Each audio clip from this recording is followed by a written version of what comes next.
Kaya magluluto tayo ngayon ng beef and pork paksiw.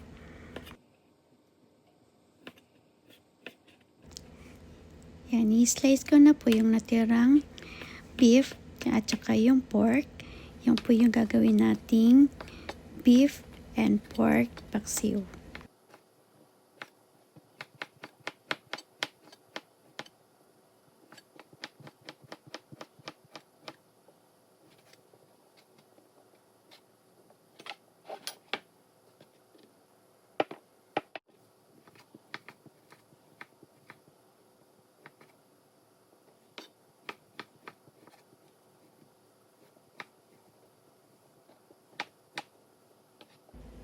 Yan, malapit na matapos ang pag-i-slice ko ng mga meat. Ito na po siya lahat.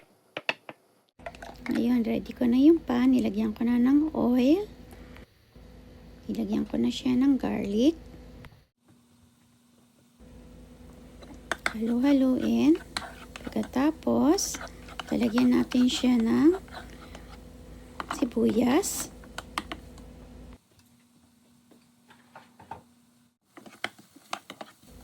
Ngayon, halo-haluin na natin siya hanggang maluto ang garlic at sibuyas.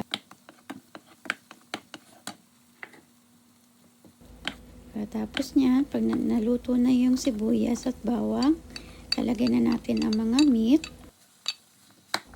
Pagkatapos niyan, halo-haluin natin at tatakpan natin ng ilang minuto. Ngayon, open na natin yung takip at halo-haluin na natin yung mga meat.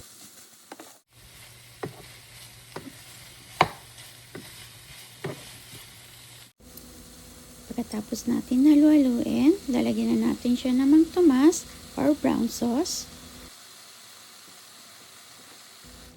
At nilagyan ko ng konting tubig yung brown sauce.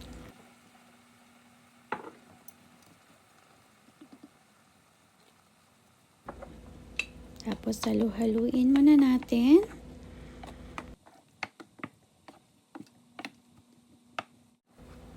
Nilagyan ko ng konting suka or vinegar. Tapos haluin, lagyan natin siya ng garlic powder. At pagkatapos, lagyan din natin siya ng ground pepper.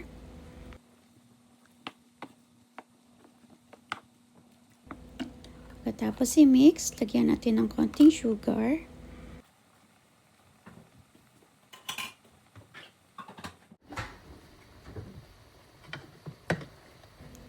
Pagkatapos natin siyang i-mix, ngayon tatakpan natin ulit ng ilang minuto.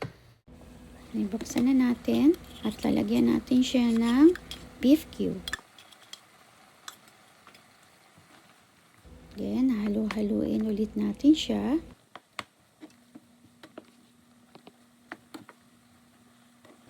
Pagkatapos natin haluin, lalagyan natin siya ng konting kalamansi or lime juice.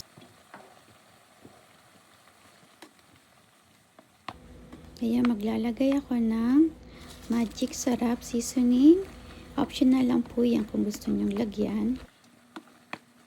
Pagkatapos natin siya i-mix, takpan muna natin ulit siya ng ilang minuto. Ayan po siya. Buksan na natin. Pataluin ng konti. Ito na, luto na po ang ating simpleng lutong ulam na beef and pork paksiw. Thank you for watching and God bless everyone.